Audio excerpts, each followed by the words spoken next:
Longtime U.S. Congressman Steny Hoyer is stepping down from public service next year. More than 30 candidates have now filed for the primary race, but Hoyer already announced whom he would like to fill his seat. Investigative reporter Tracee Wilkins sat down with the congressman to talk about his legacy and what he considers to be an important part of his political career. Tracee? Yeah, Erica, it became clear as I spoke with Congressman Steny Hoyer that he is grateful for what he has achieved in his nearly 60 years of public service.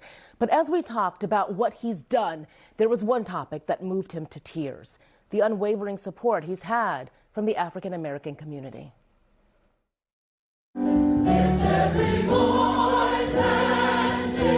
For more than 30 years, U.S. Congressman Steny Hoyer has hosted a breakfast during Black History Month as a thank you. This will be his last. I hate to see him go, but I'm grateful for all that he has done for Prince George's County. He's so personable. I love Steny. It's going to be hard shoes to fill. Just a few months ago, dozens of members of Congress from both sides of the aisle gathered to hear the news that one of their most senior members won't be running again. I have decided not to seek another term in the People's House. And in the short speech that encapsulated his 60 years of public service, Hoyer thanked one group of voters in particular, dear to his heart.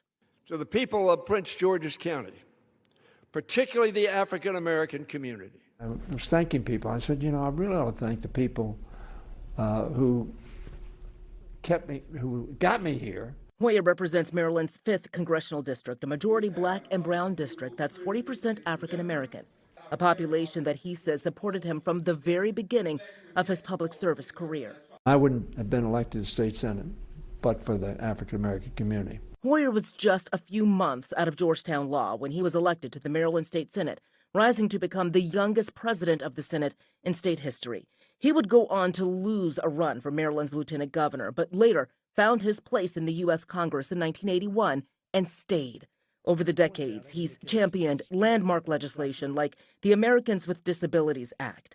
He's served as House Majority Leader and Democratic Whip, and he developed close friendships with Republicans and Democrats, including former House Speaker Nancy Pelosi and the late Georgia Congressman John Lewis, whose picture sits outside of his office. It's been one of the more important issues in my career, civil rights. I've been down to Selma with John Lewis on the pilgrimage that we call it, the Faith and Politics organization has, 15 times crossing the Edmund Pettus Bridge.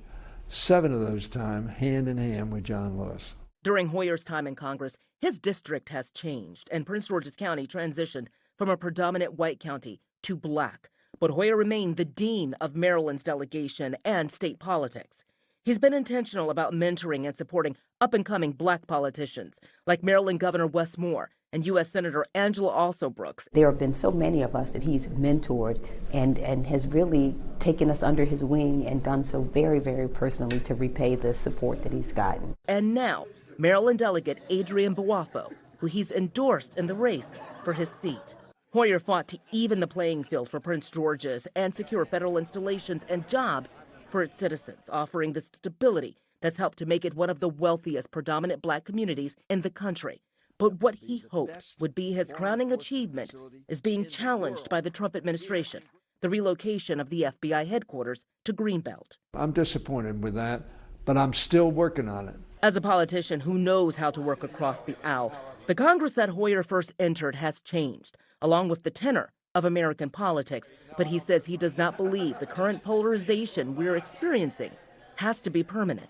As long as you elect people who want to be confrontational, who are angry, don't be surprised you get a confrontational and angry Congress that is somewhat dysfunctional, maybe a lot dysfunctional. In a time when many African Americans question allegiance to any one political party, people in this room believe this is one politician who has shown up for them. He's never forgotten who sent him to Congress.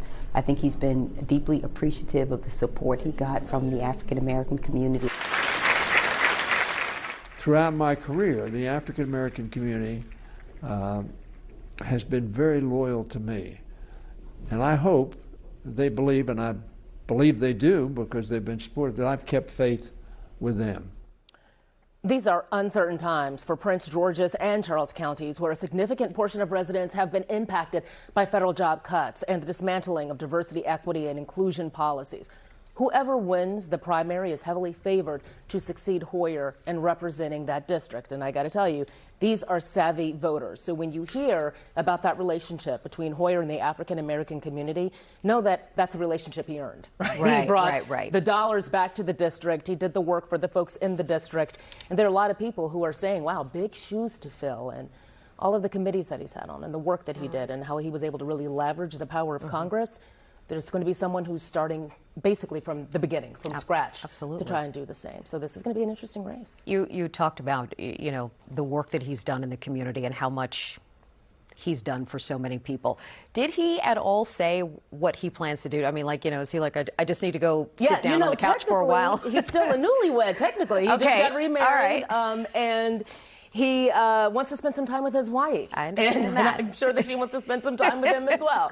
So he said that that's, you know, pretty much what he's going to do. But there's another word for Hoyer, and that's ally.